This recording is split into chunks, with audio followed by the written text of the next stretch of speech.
Uh, Greetings, everyone.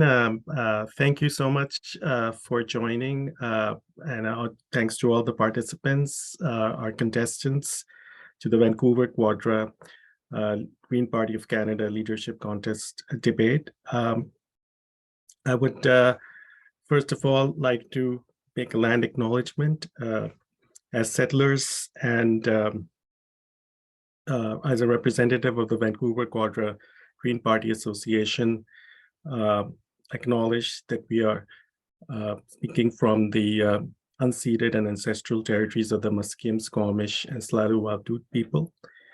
The Green Party is committed to their rights and, of course, committed to action versus just words. So with that, I would like to again welcome and thank all of you.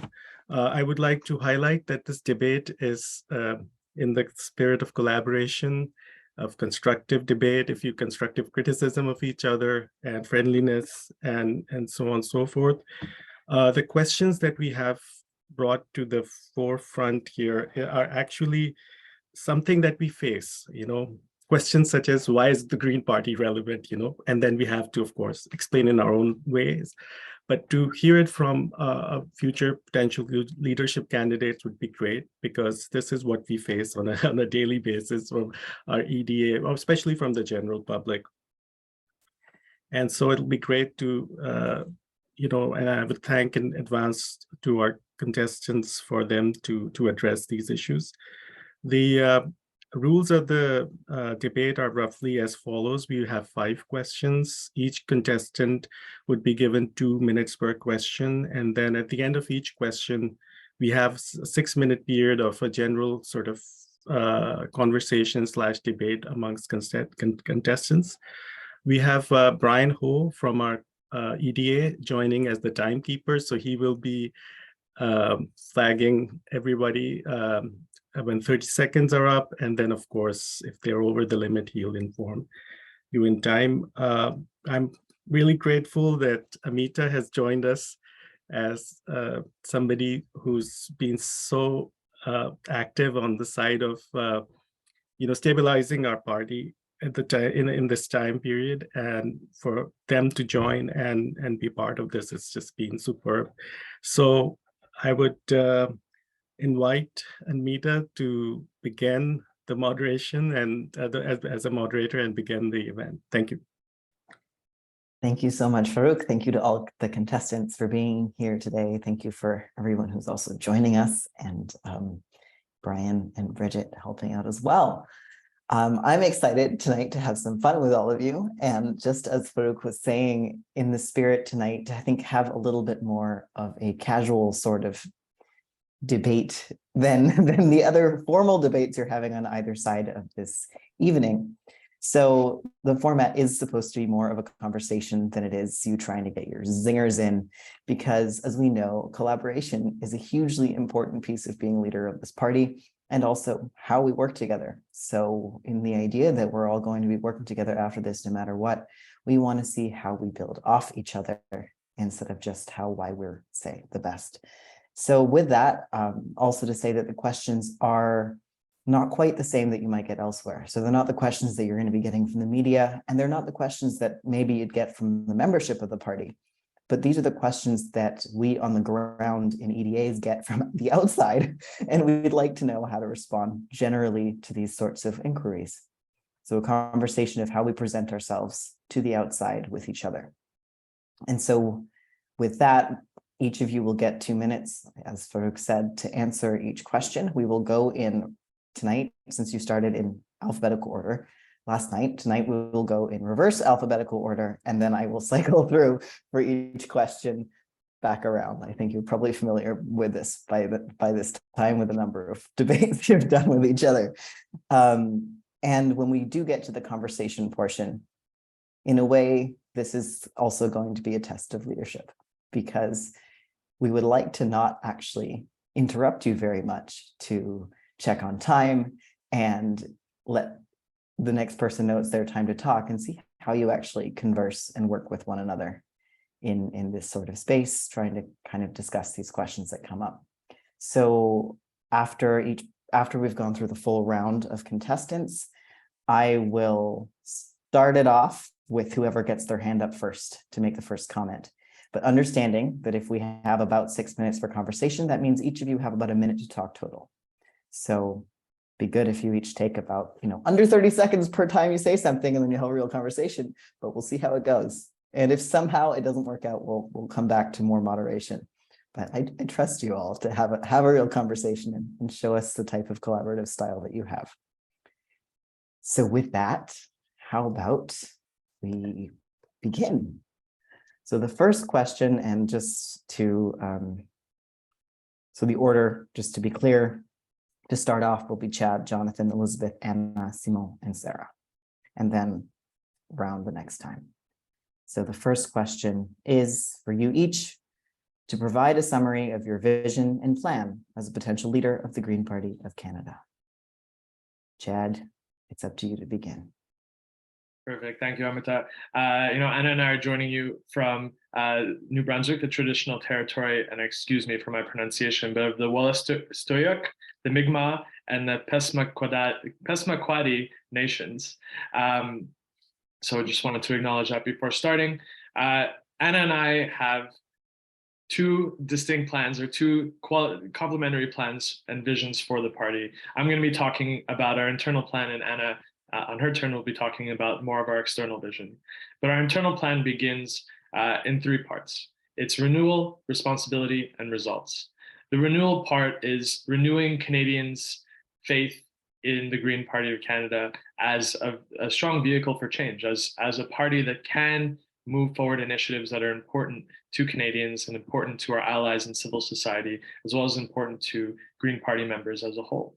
And so that plan begins by, in the first 6 months, launching 2 to 3 issue-based campaigns that Greens can rally around. And those campaigns will help elevate the voices of the civil society advocacy groups that share our policy priorities.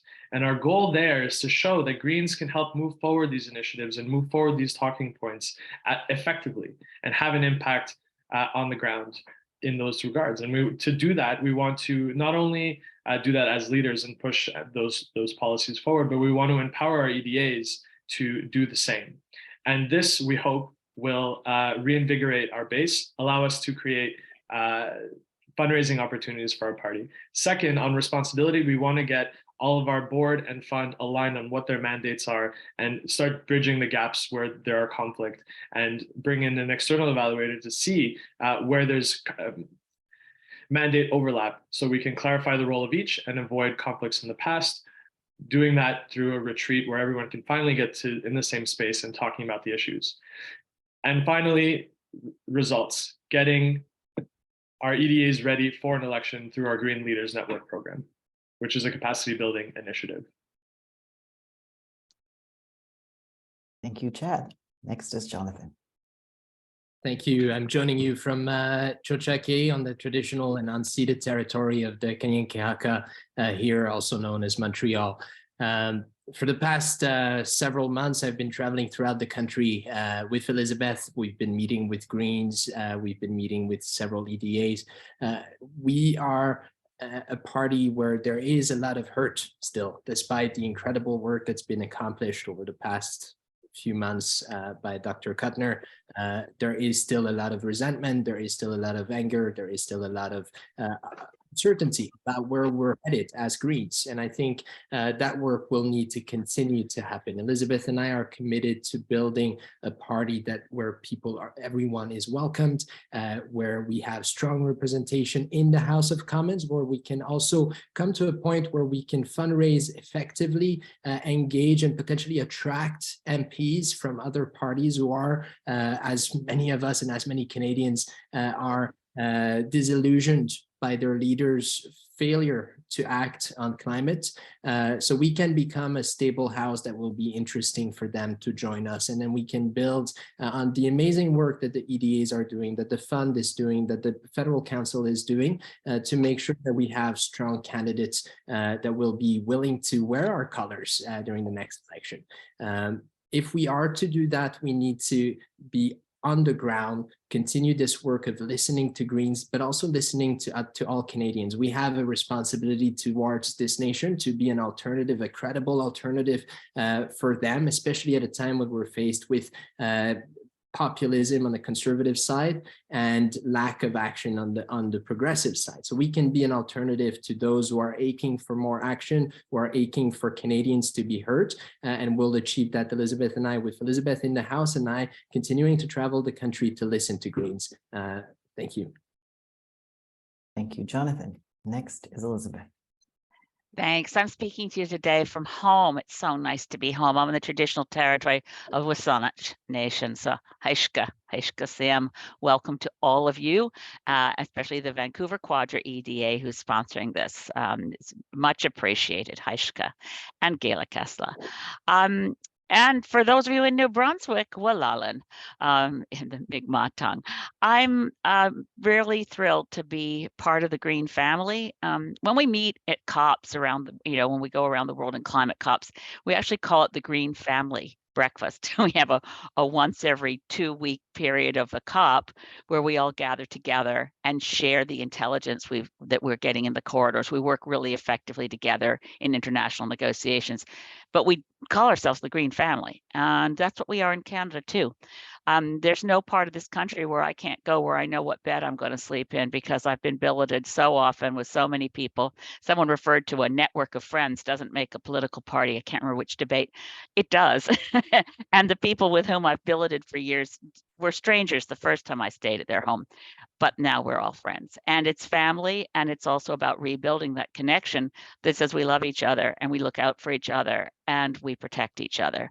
I think it's really cool, by the way, just as an opening, to think there's no other political party that could possibly have a session like this, where our leader is a PhD astrophysicist and our host is a PhD climate scientist. I mean, come on, we are an unusual group of really great people. And it's time we started feeling proud of ourselves again and really wanted working together in unity for the sake of our green values, and very specifically for me, for the sake of my grandchildren, that I not leave them with a world that's in climate breakdown, and that we seize on the hope that we have right now to make that change. And without the Green Party, it won't happen. Thank you, Elizabeth. Next is Anna. Well, thank you very much for having us here. Merci, Walalan and Waliwan in Passamaquoddy. It's a real pleasure. And we are doing exactly what Elizabeth's just talking about. We have been couch surfing all over the country for this. So we're in a supporter's house tonight. And it is a real pleasure to be meeting Greens all across the country as part of this journey. Chad shared some of our 6-month plan, which is for how we rebuild the party internally. I want to speak a little bit about our external vision and where the Greens fit within the Canadian political context right now. And it's clear that when Green Party members or just members of the general public are looking at federal politics right now, there's a very strong sense of frustration and disappointment. On the progressive side, people feel like they've been promised the world but delivered crumbs. The healthcare crisis, the housing crisis, income inequality, supporting the middle class and those working hard to join it, climate action, electoral reform. These are all promises that were made 7 years ago in 2015. And they're all problems that have gotten worse or have had just no progress when we were promised the world. And so there is a deep sense of disappointment and frustration, but there's also a sense of fear, because it feels like there's no truly progressive alternative. And we need to show progressive Canadians that there is a party that will have their backs, that will hold government accountable to delivering on their promises, and that is going to provide an antidote so that instead of the Conservatives picking up that frustration and disappointment and fanning the flames and turning it into anger in a little rage farm, we're going to take the disappointment and we're going to look after it. We're going to treat it with love and respect. We're going to show people that by banding together, they can make a positive difference. And I think that's the role of the Canadian Greens. Not anger, but love, not division, but inclusion, not short-term thinking, but long-term thinking. That's the role of the Greens. Thank you, Anna. Next up is Simon. Thank you, Amita. I'm talking to you from Gatineau, who is on non-ceded traditional Algonquin territory. So my vision and my plan, if elected leader, I will pursue the following plan: to elect 20 Green members of Parliament in 2025, and then realize a Green wave in 2029 for the GPC to become the largest party in Parliament. In 2025, we will pursue a Quebec First strategy, targeting the 59 ridings won there by the NDP in 2011. Our minimal goal will be to take 15 of those ridings. Our campaign in Quebec will emphasize 4 things: the environment and social democratic values, a distinct Francophone secular society in Quebec, a respect for provincial jurisdiction, and the future of Quebec in a strong, united Canadian Confederation.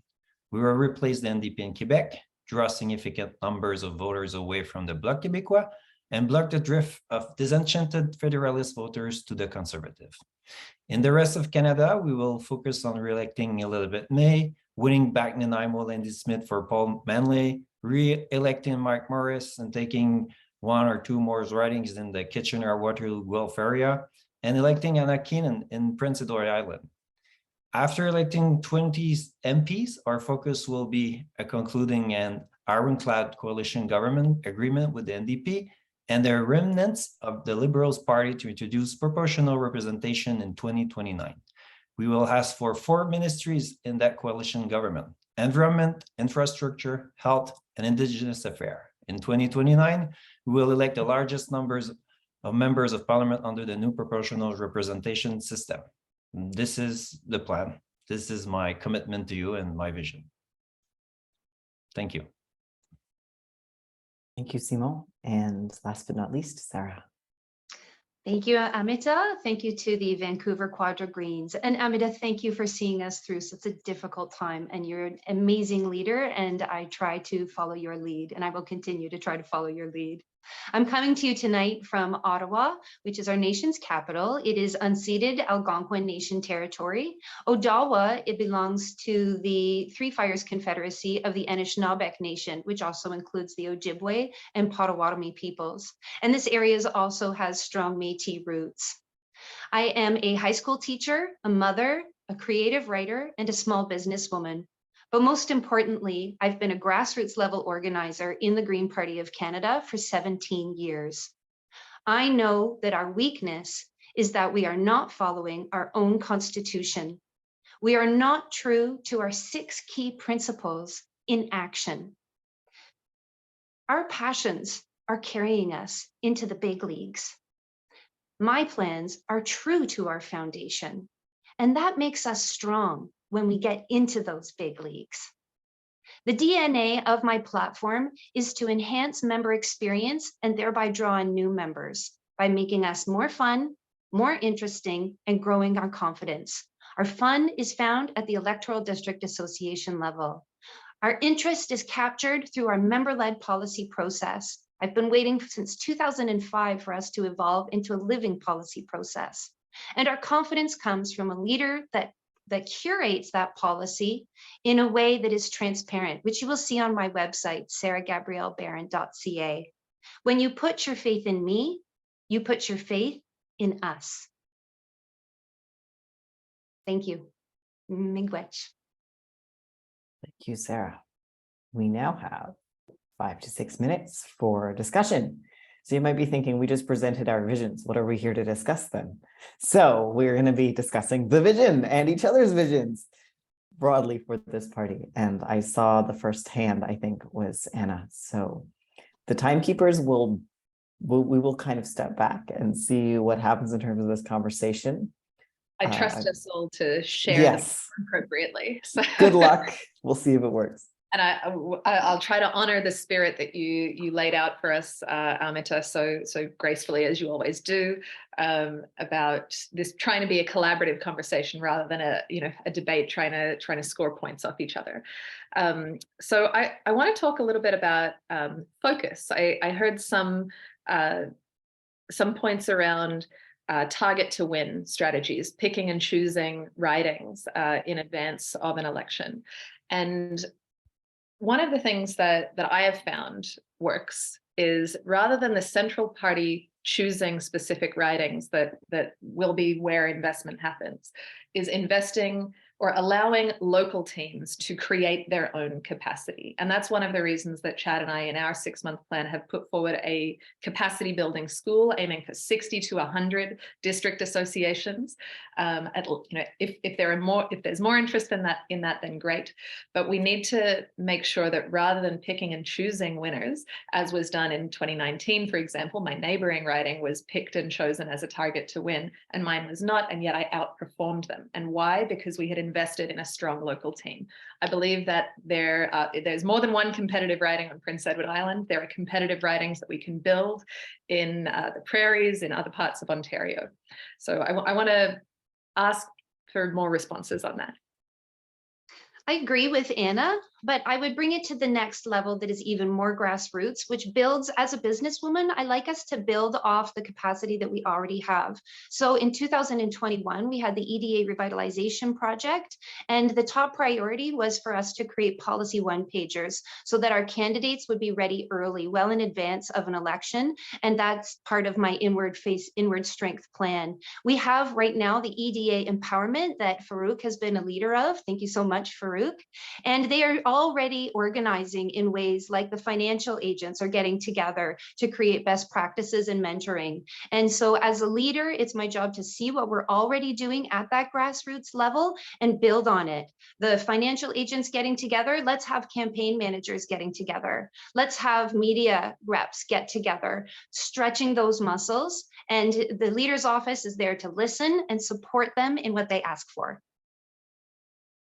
I just want to jump in and say that I completely agree with what Anna's been saying. I don't know how that happened, Anna. I was supposedly on the campaign working group and was shocked when I discovered that decisions had been made at the center about which riding in PEI would be a target to win. I don't know how that happened. And I was leader in 2019, and I was supposedly on the campaign working group. So we have to build trust between each other. We have to make sure that our campaign strategies have equal participation, and not top down, but we need to have participation from caucus, from the leader and team, which includes the deputy leaders, council, and some way that we tap into EDAs.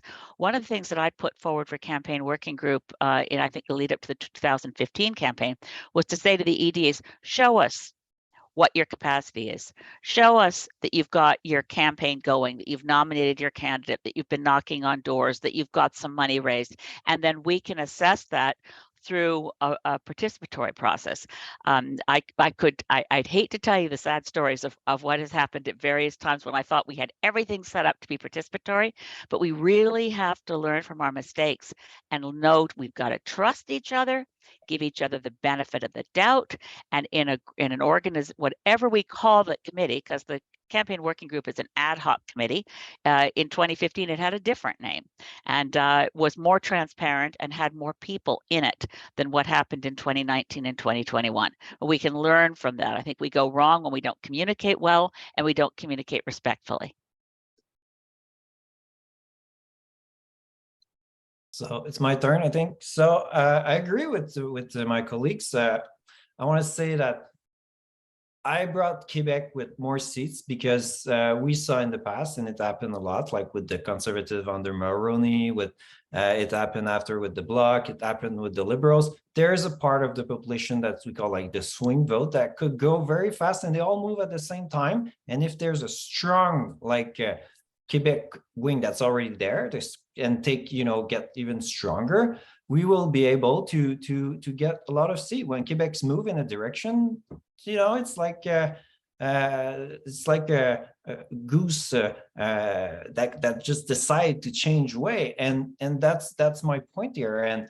But I agree that strong EDAs that are building and people who are ready to work, we need to work with them and make sure that also that we'll emphasize like the help that the party can give them. But it's a collaboration communication. But that was my point here. That's why I brought that plan, and that's my vision.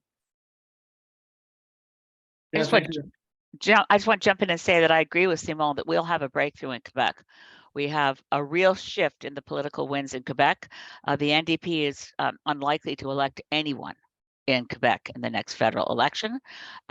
People are going to be looking for alternatives. They're tired of Justin Trudeau, and they're not really keen on Pierre Poilievre. The Bloc will stay pretty strong. It looks to me as if the Bloc will be pretty strong there. But in terms of a conversation, I'll back off, make sure we hear from everybody. But I do think Quebec has a real chance for un grand percée. Yeah, thanks, Elizabeth. Yeah, I would agree. Quebec does have a good shot at having a grande percée, and I've been proud of the work that I've been doing over the past few years in Quebec to grow our capacity. And Sarah, to your point, I agree. The policy one-pager is something that I advocated for in that EDA empowerment group that I was a part of, in 2021. And that's something that we brought to the members and that we move forward. And it's definitely a key piece of a larger strategy. But what we need to do, and what I've been doing in Quebec, is working with EDAs one-on-one, but we need to expand that, right? We need to have a strong structure that EDAs can refer to, come and get more than just a pamphlet or a one-pager, more than just best practice exchanges, but an actual curriculum that they can refer to and put to practice in their local ridings. Because what Anna and I are pitching is not just a one trick pony, one status that works for everywhere, but something that can be adapted for each locality and that instills transferable skills that they can use in their ridings between elections, so we can build a strong base of support throughout the years that exist between elections. Can I just respond to that? That the policy one-pagers that you asked for, that the EDAs are asking for, are election-ready documents. And that's what I was getting at in my introduction around confidence. Candidates are not willing to run for the Green Party of Canada, and Canadians are not willing to vote for us because we do not have cohesion of political messaging. Our candidates are not election ready. And that's what those policy one-pagers are. They're far more than just a piece of paper. They are the messaging that provides cohesion between coast to coast to coast for our candidates. All right, 6 minutes are up and we have one candidate who didn't get to speak. I am going to give Jonathan 30 seconds because we started actually a little early, but we're going to take this lesson for the next round and change the format slightly. It's fine. I mean, I think in the interest of time, we can move forward and continue with the debate. Okay, well, you're up next anyway for the next question. So our first question post-vision is, the party is often labeled and misperceived as a one-issue party. How will you address this public misconception to win more seats in Parliament while dealing with the climate crisis and rising social justice issues? Jonathan is first. Thank you. Well, I'll wrap in what I wanted to say a little bit earlier, because it touches a little bit on that. It touches on communications and it touches on capacity. I think it's crucial that we have strong fundraising. And in order to be able to do that, we need to return to some sort of stability and predictability. Canadians don't like the type of division that we've seen over the last couple of years. It doesn't attract, it doesn't inspire trust. I think it's important that we have strong leaders at the helm who can reestablish that trust very quickly, so that we can actually rebuild the amazing staff capacity that we have, so that the staff can support the action teams full of incredible volunteers who have been holding this party together for the past 2 years through multiple crises. And coming back to the question of trust, I think if we are to communicate our message effectively to Canadians, we need to make sure that we have our house in order, that we don't have people who feel so unheard by party institutions that they decide to go out into the media, and then it becomes all about internal chaos and the Green Party turning onto itself. Clearly, we are not a one-party issue, and we need to highlight the fact that the environment sits at the very core of everything that surrounds us. That's part of the green philosophy, and that's something that most Canadians understand already, and that they're seeing, with their own eyes more and more as they are faced with repeated extreme weather events and the climate emergency that's coming upon us. The inflation in and of itself is in parts due to the climate emergency. So when people talk to us about the environment being our only key issue, they're missing the incredible policies that we've had and that we've communicated on proportional representation, on guaranteed livable income. We need to double down on these, but in order to do that, we need to create this space that where media won't be interested in our own internal divisions. And for that to happen, we need a team at the helm who can re-inspire trust and build trust. And I intend to do that with Elizabeth by listening, by going on the ground, by asking the tough questions as I've been doing throughout this race. And then as soon as Elizabeth and I are elected, we will gather people in a location. We're going to have, as we see in Quebec, a lac à l'épaule, or a place where we can have these tough discussions between ourselves, with the fund, with the staff, with the federal council, so that people can get to know one another and build that trust that is so needed for us to move forward. Thank you. Thank you. Elizabeth is up next. Thanks, Amita. Look, I think it's really important, I'm building on what Jonathan said, to recognize that the environment is at the heart of everything. I just was sad to learn recently that in late October, one of the leading environmental economists and one of the pioneers passed away, is Herman Daly. But Herman Daly always used to say that the economy is a wholly owned subsidiary of the environment. And so when we get attacked as a one-issue party, I think, well, if you're going to be at one issue, survival's a good issue, right? Nothing else that we're doing, and it's as Seth Klein in his great book, The Good War, quotes from one of the cabinet members, the one who in the Second World War in Canada. They say, what about the costs? What are the costs of this war? What's happening with them? And look, if we don't win the war, nothing else matters. So in that context, yes, it's critical that social justice is riding right down the core of all climate policies. And it's critical that we look at the needs of the poorest of the poor, that social justice is key, that respect for diversity, all of our values, peace and nonviolence. We've got to deal with the crisis in Ukraine. We've got to do much more and push for nuclear disarmament. But all of these are part of our green values. It's ironic to me that we're still talking about the idea that we have to get away from being a one-issue party. Honest to God, when I got elected leader in August of 2006, one of the staff handed me a briefing note to go forward to the press conference. And it said, whatever you do, don't talk about the environment. We have to get away from the idea that we're an environmental party. I thought, you're absolutely out of your mind. Of course, I'm going to talk about climate and the environment. Our members expect it of us. Plus, it's our job to communicate, to educate, to put forward positive solutions so people know that if we ever did achieve green government, or more likely what Greens have done around the world, are a part of a coalition, we deliver on positive solutions. Well, I believe I'm next. I'm used to this order of things. I'm a big believer in intersectionality in our climate and environmental policies. If we want to attract a broader base of voters, which we need to do, we need to recognize that there's a small subset of voters for whom environment and climate change is the top priority. It's an increasingly important priority for people all across the country. But we also know that a large number of voters need to see from us that we care about the issues that are most concerning to them right now. And so that's often the end of the month. It's, both Naomi Klein and Najib Judd have said that it's hard to get someone to care about the end of the world when they're worried about the end of the month. And so the policies that I believe we would do best to emphasize as the Green Party is are policies that achieve environmental and climate protection while also making life more affordable for people. So one example of that in our policy priority document is making the benefits of energy retrofits and energy efficiency accessible not only to landlords, which has been landlords and private homeowners, which has been the liberal policy, but also making those benefits accessible to renters. And we can do that by following a European model where whenever an apartment is advertised for rent, it has to have an energy efficiency score attached to it. And then we can set minimum standards for energy efficiency, and those standards can become more and more strict every year. And that means that when you are renting an apartment, you know in advance what the heating bills are going to be.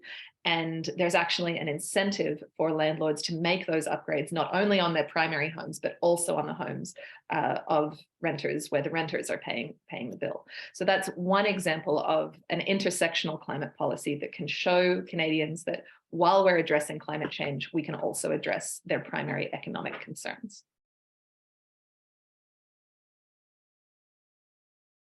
Okay. So I think it's my turn, right? So me, I think I'm a green social democrat. So as you all know, we can't just fight climate change and ignore vast social injustice in Canada. And like, it doesn't work like that. Political party has to be, in every issue and face everything. So I believe that we're facing immediate threat of dystopian capitalism.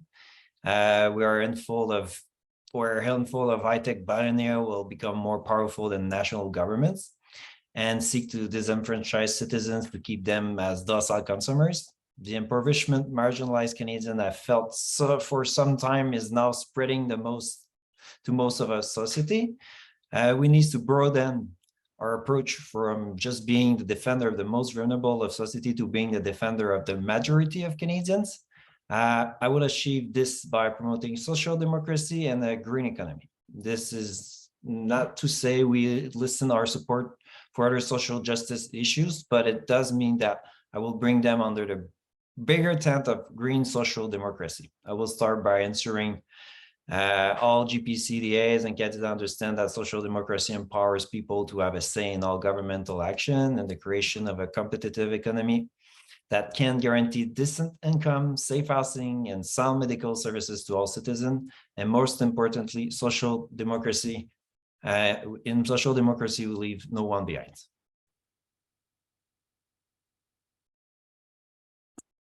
I give my 30 seconds to my colleague. Yeah. Thank you, Simon. Sarah, you're up next. Thank you. I might take a wee bit more than 2 minutes because this is at the heart of our movement. And my platform is receiving 2 minutes while the other platforms are receiving 4 minutes other than Simon's. And we do all believe in democratic reform that is fair and rules-based. Now is not the time for the Green Party of Canada to abandon our roots, that we are an environmentalist movement.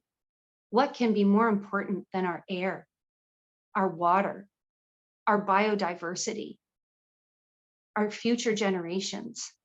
This is the time that message resonates, not just with Canadians, but around the world, the entire green movement. Our time has come. The problem with the Green Party of Canada is that we are not following our own process. For example, in a grassroots organization, who picks our priorities?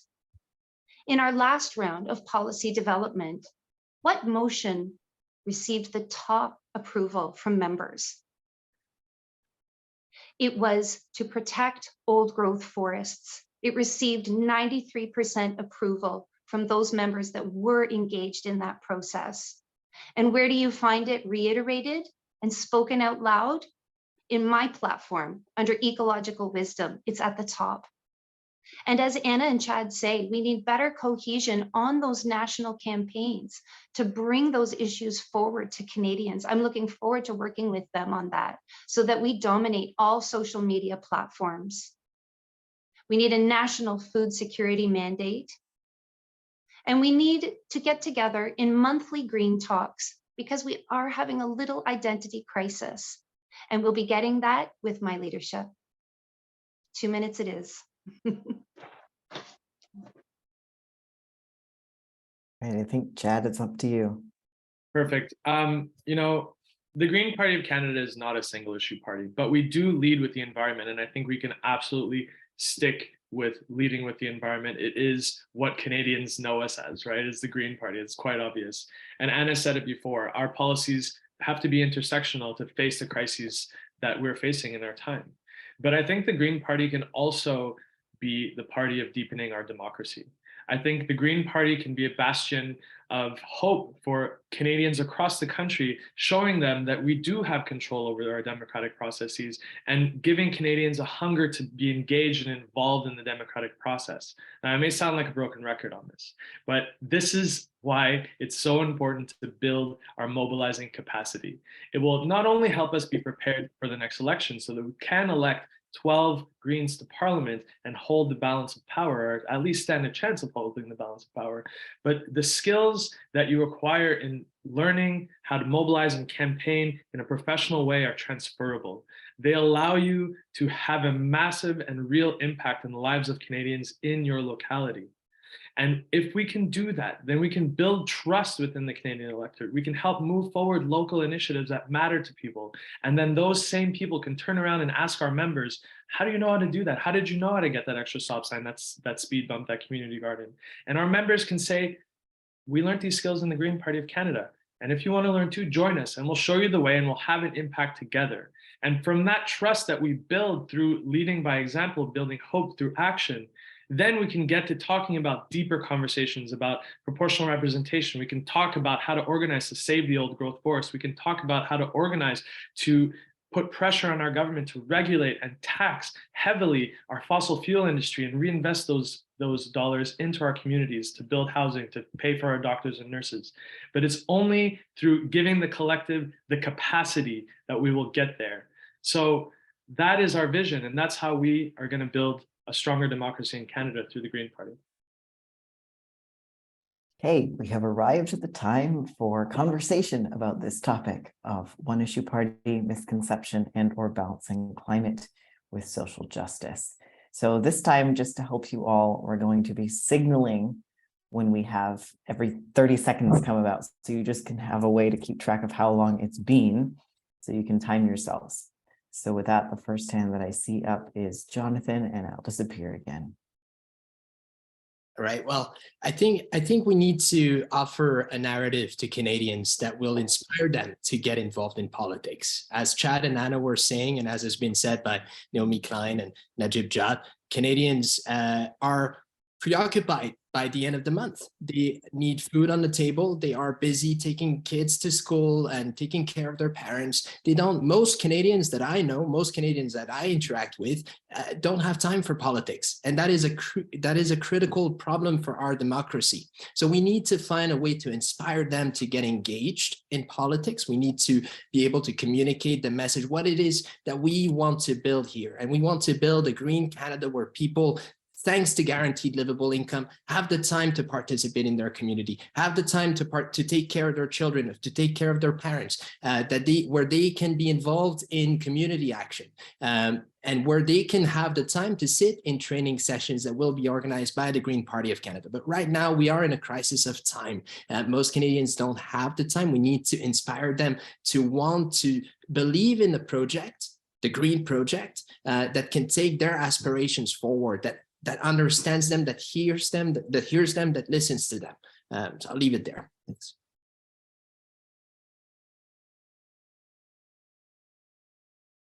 I think Sarah had her hand raised next. Do you wanted to jump in, Sarah? Thank you. I'd like to bring forward another motion that I believe, Dr. Kuttner, you proposed, which was stopping ecocide and bringing that concept of what is ecocide.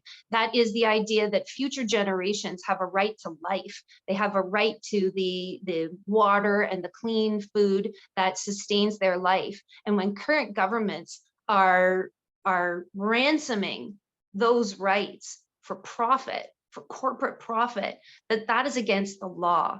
And so that is something that has to do with the environment. It touches on Elizabeth's bill in the House of Commons on environmental racism. It touches on Indigenous rights. And so that is something that I haven't seen yet from the other candidates, but it's something that the members overwhelmingly voted in favor of. I just jump in there then and reassure Sarah that Marie Toussaint, a French member of the European Parliament, is the originator of the global work on ecocide. And I was one of the first members of Parliament from around the world to sign on. And last week in Parliament, I helped organize, we organized a press conference with a wonderful group of young Canadians who are pressing forward with Stop Ecocide. And we managed to get Alexandre Bouleris from the NDP to join our press conference, and also Jenica Atwin, who still says her heart is green, and that's another conversation. Ecocide is something we need to focus on, but we also need to focus on the training and the workshops. We did have them in Green Party University. We want to bring them back. Chad and Anna's idea is very congruent with that, and I think we need to make sure that we are sharing skills so people know. I used to do cross country how to be an activist workshops. That was the training ground for the book that I wrote in 2006 called How to Be an Activist. I just want to bring that forward in the Green Party. And for that, I need support on council and support from staff to be able to take those training materials out and continue to build that work of grassroots organizing, which is basically my whole background.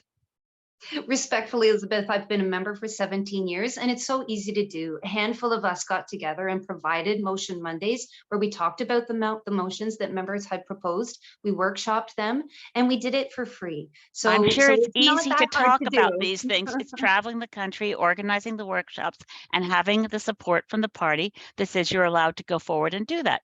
That does take having cohesion and a shared vision. I'm going to jump in here. So I really like Elizabeth's book, How to Participate, how to Change the World in Your Spare Time. It was written a while back, and Jonathan was talking about how one of the symptoms of the capitalist society that we live in is time poverty. And I think this also connects to the ideas of policy table talks and roundtables and discussions and so on. If we want people to engage in the Green Party, we need to make sure that we're not just doing tactics that occupy a lot of people's time with endless discussions. We need to make sure that the tactics that we're proposing to people to join in with are very efficient and strategic use of time. In my organizing training, which is based in the work of Marshall Gantz, who was a union organizer in the US and part of the Obama campaign strategy, he defines strategy as a credible plan to turn the resources that we have into the power that we need to create the change that we want. So we need to recognize that people have a small amount of time, but they'll be motivated to give that time if they can see the logical connection between how am I going to spend this hour and getting that end result. And so when we say things like we need to stop ecocide, we actually need to host, we need to line up a series of strategies, a series of events along a timeline that are going to get us to that end goal. And doing a press conference is great. What's the next step? What's the next step after that? Having a discussion is great. How do we keep building power over time? And so we need to set achievable targets for people and let them participate in smaller actions that build momentum so that they can see that there's a return on investment on the time that they're putting in to learning these skills. If we can have achievable goals that people can see the benefits of right away, then they'll be motivated to continue. There's a great meme that I like to see that's like two ladders, one with rungs, huge spaces between the rungs, and one with smaller spaces. And you got to be able to have attainable goals that you can climb that ladder. Otherwise you feel hopeless. And we're stuck in the same situation that we've been in for years. Just some good news on Stop Ecocide. The attainable goals relate to changing the International Criminal Court Statute of Rome to recognize ecocide, and we're working steadily in that area. I just want to add that we need to talk to people in a language that they will connect to also and recognize themselves. That's very important. I believe we're at time for this conversation. But in spirit of the same as last time, Simon, you got the least time. If you'd like another 10 seconds, you're welcome to it. Okay. I'm going to shorten that each time just so we can get it in there, but there you go. All right, on to the next question. And in this round, Elizabeth is going to be starting just so, because obviously the format shifts as some people are comfortable jumping in, some people aren't. If you know the order and you just want to flow, that is fine. If you'd like a prompt, I can prompt you, but this is the conversation night after all. Okay, the third question, and that means I have to have the right thing open on my screen. How will we turn the tables on the sorry state of affairs regarding Indigenous rights and sovereignty in Canada? We have to go to land back. We can't just keep talking empty words and hollow promises about reconciliation without actually being serious about, I mean, I know it's a hashtag land back, but it's also real. The more steps we actually take, we have a lot of crown land in Canada. We have a definition of what it means to have Indigenous title that came to us from the brilliant decision, unanimous in the Chilcotin decision. They said, look, fee simple title that we've brought as colonial extractivist settler people. Fee simple means you own it, you can do what you want with it. It's kind of like and I think Anna used this analogy in an earlier debate. It's like you in the old days say, yeah, well, that's my wife. I'm entitled to beat her if I want to. Okay, same thing. We've got to stop the exploitation, stop the destruction, and that also relates to the land. Now, in fee simple, you own it, you can do what you want. In Indigenous title, and traditionally, and the Supreme Court of Canada worked this through, and it's a brilliant decision by former Chief Justice McLaughlin, Indigenous title is collective and intergenerational. The more we can take the land back method and measure, and we can look at where is their crown land and how do we do more to ensure that it is an Indigenous sovereignty and in that connection. I'm the first MP who ever called to repeal the Indian Act in the House of Commons. I turned to Romeo Saganash before I did it and said, what do you think? Any reason I can't? He said, nope. They never, settler culture people never checked with us before passing the Indian Act. Go ahead and call for its repeal. We have to go down this road because I think if we indigenize our whole society, if we follow Indigenous principles, we can confront the climate crisis and survive and take us to a different place. It's about respect and love for Mother Earth in an intimate and family connection. I'm next in the order. I fully support what Elizabeth has said here. Land back is a very powerful demand and an important direction to go in, and it's also something that I would say progressive activists understand, and mainstream society really challenges a lot of people's notions because it's this question: what is it? Does it challenge the notion of private property ownership? And so I think it is going to be a discussion that defines the next decade in Canadian politics. I think the question was like, how do we turn the tables on the sorry state of Indigenous affairs in Canada? When I look at Indigenous issues in Canada, I see the tables turning, and they're turning slowly but surely. There's amazing discussions going on now about the need to address the way that Indigenous kids are separated from families under Child Protective Services and so on, and how we can make sure that Indigenous communities and First Nations are able to manage those systems within their own communities instead of separating kids from their families and their culture.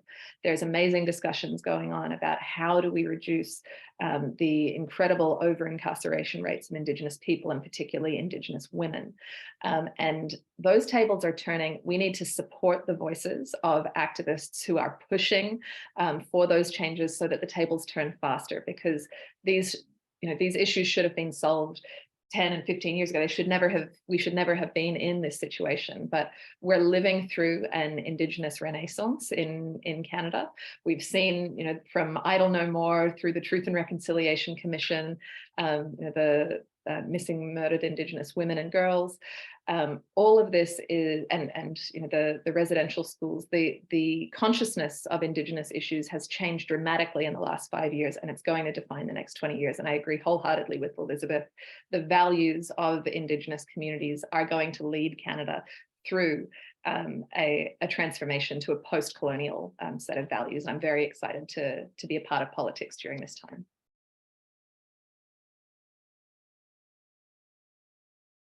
Okay, so my turn, Amita. So the situation of Indigenous people in Canada is not just a question of recognizing rights, which must be done. It is also a question of inclusion in Canada's economic future.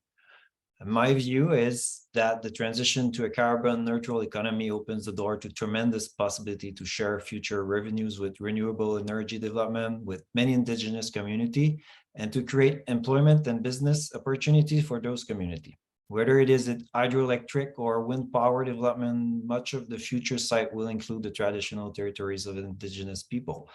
We need to work together to identify, develop, implement these renewable energy projects. One of the most important developments for Indigenous community in 2022 was the election of Innu leader Catherine Champagne-Jourdain as a member of Quebec's National Assembly. Champagne-Jourdain was elected because of her groundbreaking work in brokering the Apayut wind power hydroelectricity project. She has now been appointed as Quebec's Minister of Employment and Minister responsible for the Côte-Nord region, the homeland of the Innu Nation. I admire this strong Innu woman and expected her to deliver game-changing progress for Indigenous and non-Indigenous Quebecers.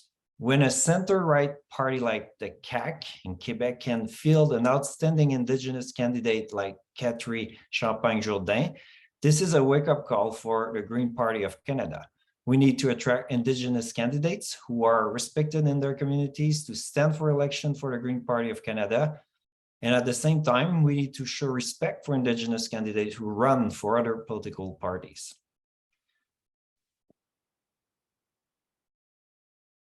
Thank you, Simon. Sarah, you're up next. Again, I'm hearing a lot of pulling ideas out of a hat. Where is that cohesion of political messaging that is true to our grassroots process? Yes, activists supporting land back. Dr. Kuttner, I believe it was you who brought forward the emergency motion to support the Wet'suwet'en. Thank you for that. And we have not yet seen a coordinated national campaign coast to coast to coast to do that. Also, we had the motion to have an independent oversight of the RCMP. We have yet to see a coordinated national campaign supporting that. Lorraine Reckmans, the first Indigenous president of a major political party, brought forward the motion to align Canada's constitution with UNDRIP. Yes, we are activists on the ground, but at the federal, national level, we need to finish that unfinished project of Section 35 of our Constitution.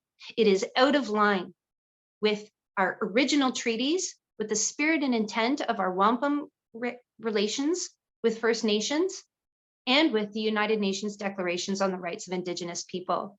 We have the Indigenous Peoples Advisory Circle, which I'm so pleased is still in existence, even after the turmoil of the past 2 months. They brought forward another motion that Indigenous nations have the right to say no to land use deals. And in my platform, I get into a little bit of detail. My degree is in politics and Indigenous studies, but my experience is as a Green. Like I'm saying, we have to be true to our process. That is the only way we will have this confidence, this cohesion of political messaging. And I love it that the 30 is upside down. That makes me laugh every time. Thank you, timekeeper. You're keeping us light on our toes. It's my first time doing this, in all fairness. On my apologies. You know I'm what? so sorry. I can't see it. I also just want to say that I'm the only leader who has been continually saying that Indigenous nation languages are in danger of extinction with this generation. I teach on reserve Aminadominasing, Manitoulin Island, and as federal level representatives, it is our duty, because that is a result of the residential school experience, and it is our duty to say that they require sustained funding for language retention and revitalization programs that they are working on. I believe I'm next, right? Perfect. So one of the things that we need to do to speed up the turning of the tables is also to end the Indian Act. It's a terrible act that exists solely for the purpose of assimilating the Indigenous communities into Canadian culture, and we need to do away with it. And that's another request from the First Nations and Indigenous communities of Canada.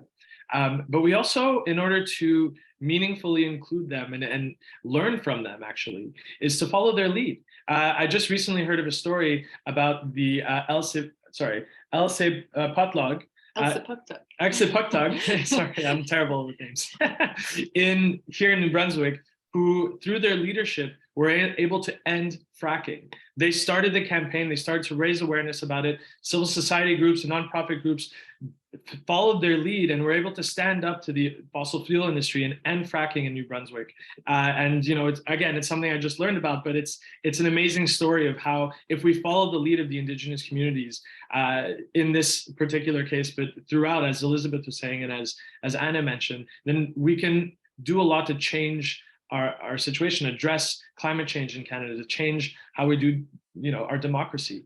We also need to enact more of the 94 recommendations of the Truth and Reconciliation Report. We need to invest in education, as Sarah was saying before, invest more dollars into education in the Indigenous education system, so we can preserve their language, so we can, in our own education system, teach Canadians what really happened during colonization, and give us the real story so we can face our history and do the work of correcting it.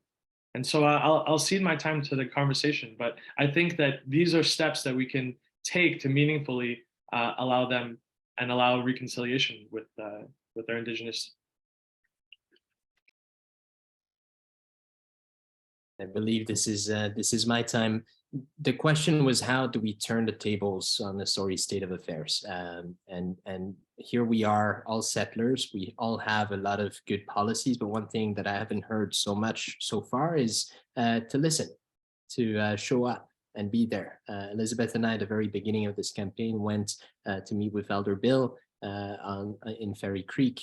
And that was a very humbling experience. That was my first time. I know that a number of you probably have gone to Ferry Creek before, but that was a very humbling experience for me to be there and listen to their experience, to the activists and First Nation, the Pacheedaht Nation's experience of this crisis. There is a lot of richness that we are losing as a nation by not listening, by not being curious enough, by not wanting to understand all the complexities, the beauties of traditional Indigenous cultures. One of the things that I personally want to do, and I've started to do, is to learn at least one Indigenous language, Inuit in my case, but I think there is a need to revitalize. It's so crucial. I mean, Sarah was touching on that. The question of Indigenous languages is crucial. We are seeing so many Indigenous languages, not just in Canada, but throughout the world, that are disappearing. And with each language, we are seeing a wealth of knowledge, a wealth of culture, of beauty disappear from the face of the earth. It won't come back. It's lost forever. And so the federal government does have a role to play there. But I think that we as would-be leaders of a federal political leader, need to, first and foremost, we need to listen. We need to be there. We need to be with people and come at this question from a place of great humility. We don't know it all. And we have arrived at the conversation time for this question about Indigenous rights and sovereignty. We will give you time updates in the chat, so please watch there, as well as your regular 30 seconds. I think, Elizabeth, you had your hand raised first. Is that how we're doing things in the discussion? Okay, time? thank you. Well, look, I just wanted to, when Chad mentions Elsipogtog, I just want to go back to that moment in 2014, because Greens showed up, and that's what we have to do. We're there in solidarity. David Kuhn was there on the road with the Mi'kmaq community and nation of Elsipogtog at that time. There was definitely an extremely violent police reaction to nonviolent protests. I'm the only member of parliament who raised it in the House and demanded that we have an investigation of what the RCMP did there. I'm right now working very closely with an old friend of mine, Ellen Gabriel Mohawk from Gansataki, who right now is dealing with unsafe conditions, dumping of toxic waste in her territory. And she testified when my bill was before committee. I've known her since 1990, when I was at Cultural Survival and trying to provide supports for Oka at the time. But what we have to do, if we're serious, is we show up in solidarity when invited. So when I got arrested on fighting Kinder Morgan, I was invited by the Tsleil-Waututh and the Musqueam to be there, to show up, because they asked for that support. And that's what we have to be as Greens on the ground. I'm going to stop there to give people more time. I love, I think we're all saying the same thing here. So listen to the leadership of Indigenous communities and back them up.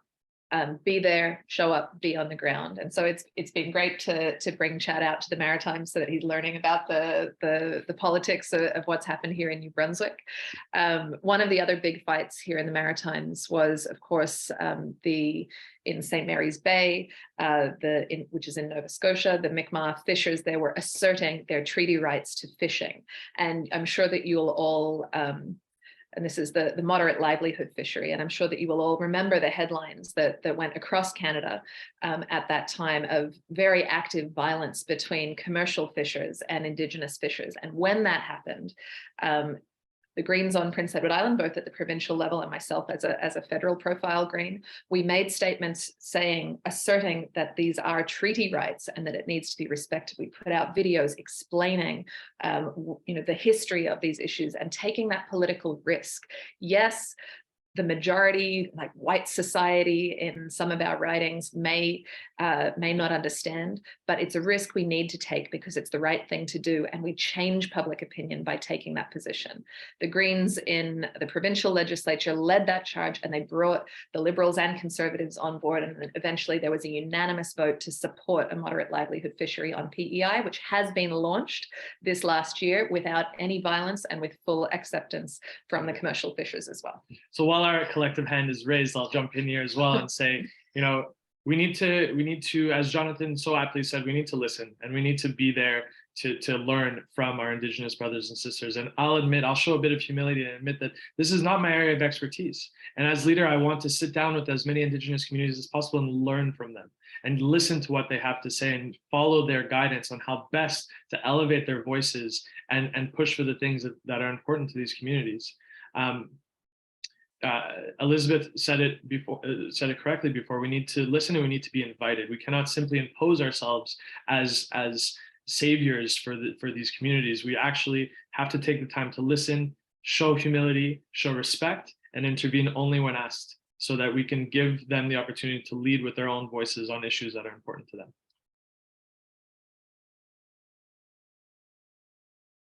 Can I go? You go, Sarah.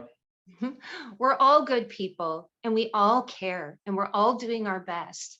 However, only one of your leader options has shown that I'm listening to the Indigenous people in this organization. I am using their proposals, their policy as the core of my Respect for Diversity plank and platform. Align Canada's Constitution with UNDRIP. Support the Wet'suwet'en, reform the RCMP, and Indigenous nations have the right to say no to land use deals on their traditional territory. That's what they asked us to do, and that's what I'm doing. I'm showing that transparently to members, and if I'm elected leader, that will form part of our election platform. So, I think Chad was right regarding the fact that we need to listen. It's very important. We need to understand what they're living, and we need to be realistic also and coherent. Right now, like I said at the beginning, I'm living on the unceded territory of Algonquin. Ottawa City is all built on the unceded territory of the traditional. It's Algonquin. So, like, what's can we do here? We need to listen. The Algonquin are decimate. We need to make sure that the ones that are there are able to live properly and go there and get their rights respected. And that's what we need to do. But the reality is also there. Like, we have big cities that we're building on those territories, and then the First Nation are not strong enough to defend themselves and make sure their rights are respected, or can't do it. And this is our role to make sure that their rights will be respected and that we will help them to rebuild and go forward. But we need to listen. And yes, they're the one who will decide if we can help. but the reality it's there, and sometimes it's hard to find the right solution. All right, time's up on this, Jonathan. All right, you have one thought. Very briefly, I'll just jump in and say that so much of our green philosophy is inspired by the teachings of Indigenous people in Canada. And I think we collectively, as the Green Party of Canada, can bring forward a new vision of what it is and what it means to be Canadian, what it means to be living on stolen land, and the responsibility that comes along with that to honor, of course, those who were here before, but learn from them and create a society that is more just, that is more connected and in balance with nature.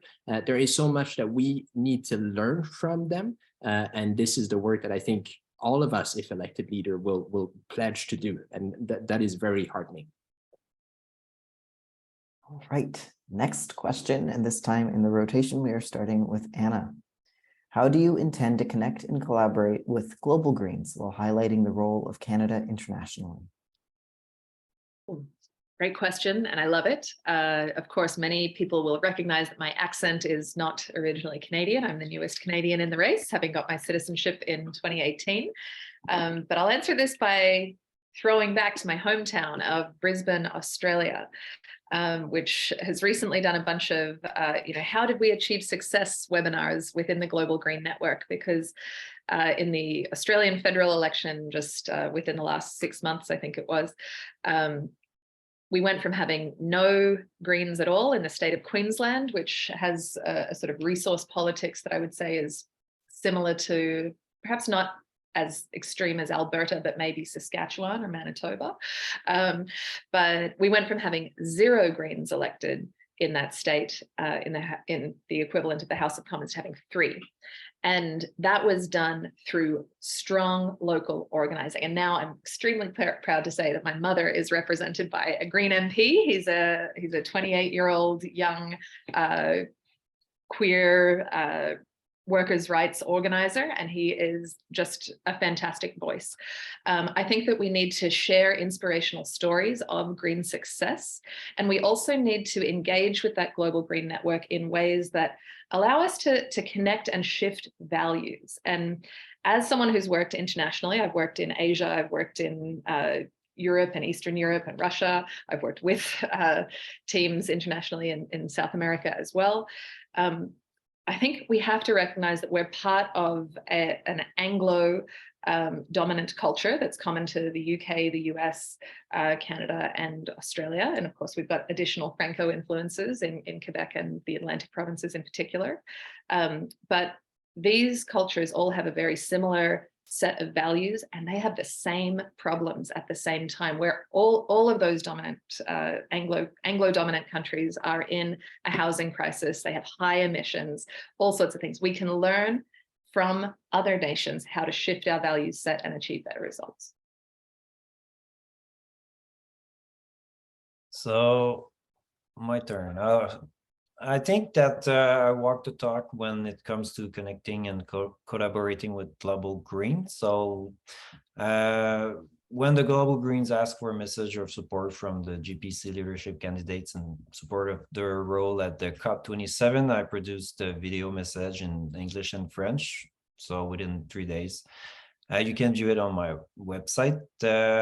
In the aftermath of the disastrous 2021 election and the subsequent drama over the protracted resignation process of Anami Paul, I appealed to my electoral district association to get back in the saddle with an event to learn from Greens elsewhere. So despite COVID-19 restriction, we planned and succeeded in organizing last June a wonderful evening in Elmer with video messages from Miriam Almachi, so the former leader of the Flemish Green Party, and newly elected Australian Green Senator Jordan Steele-John.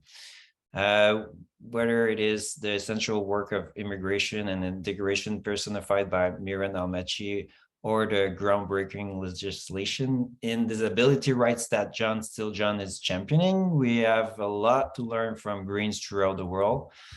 If elected as leader, I will prioritize strengthening collaboration with the international green movement, as I have in Alamer.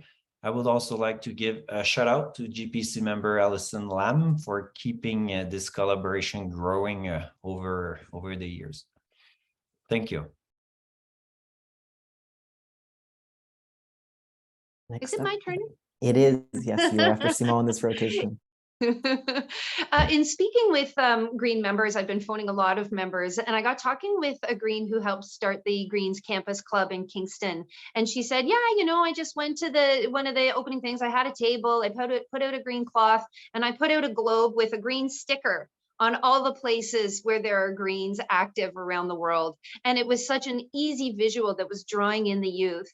And I think that that's something that draws a lot of people to the Green Party of Canada, is that we are a global movement and that we are forming government around the world. It's such a success story. And so one thing that I'm promising members is that in a monthly news template that will go out to the electoral district associations so that they can stretch that muscle monthly on how to keep contact with their media, that it will contain information on what's going on globally with the Greens, but more importantly on coordination with the global movements on issue campaigns that are global. In our constitution, we have said that we have an international secretariat, and unfortunately that went dormant for a long time, and yet has come back with amazing Greens like Alison Lam. We have a lot to learn from each other and from Greens around the world. And at our VGM phase 1, again, Alison Lam brought in fun to that virtual general meeting and had speakers from around the world. And in EDA Empowerment, the last meeting that I was at, she brought in the Australian Greens to talk about electioneering in terms of gaining information at the door and then turning that data into winnable messaging, and really was key in the Australian Greens success. So it's more than just you know, issues campaigns, it's learning from each other around how to achieve electoral success as Greens, because we do politics differently.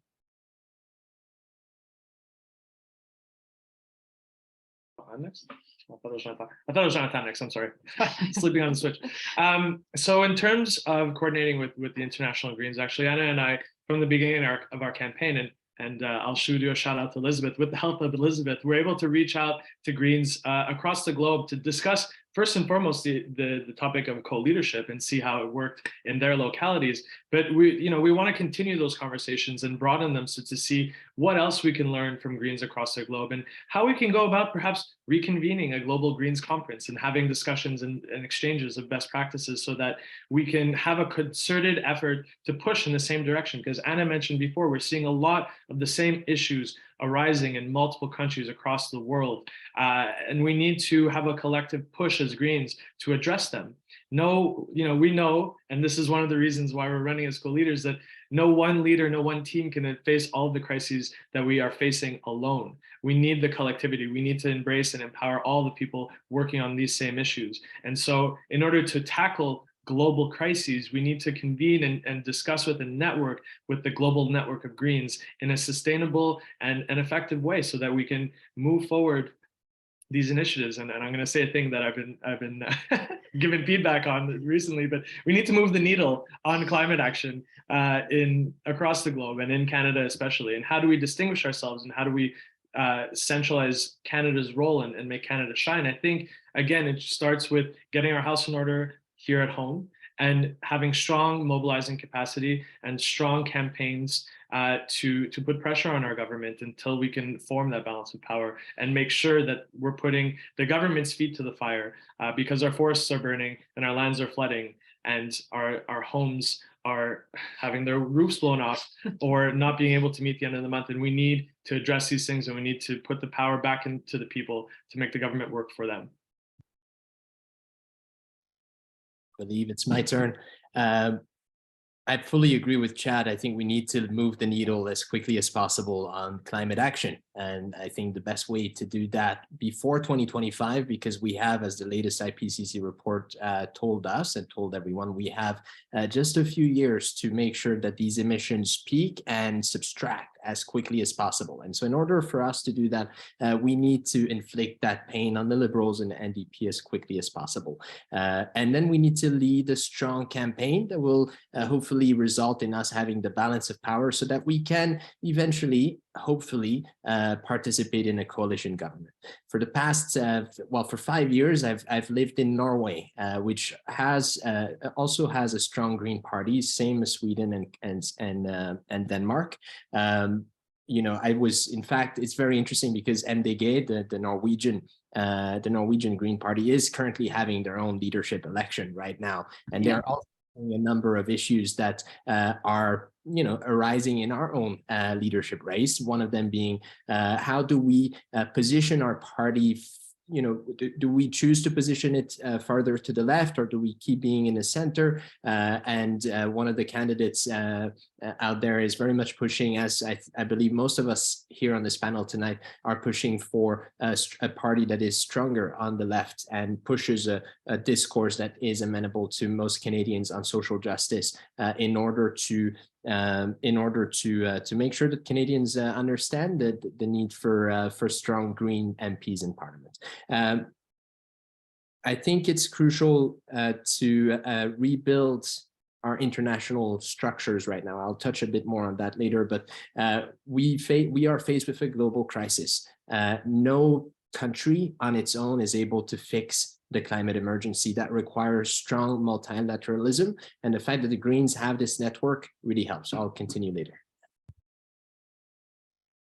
I think I'm next, so if that's right. So I believe that we have never adequately explained to Canadians that the Green Party of Canada is part of a global green family. I have pushed for this to be higher up in messaging. I'm sad to say that it hasn't been picked up. I think this team of leadership candidates will help us take it forward into council and into the other mechanisms within the party that decide on our campaign messages. But I think it's really significant when you tell people there are 80 Green parties around the world, and we are elected in over 40 countries, and we're currently in government in 11 countries. And for those who've been asking the question, yes, a lot of those Green parties have co-leaders, and the co-leadership model is very green and about distributed leadership and making the case that there's no one leader. And of course, in the Green Party, the leader doesn't have the authorities and powers that people associate with the word leader. I really want to say also that we should blow our own horn a little bit here in Canada.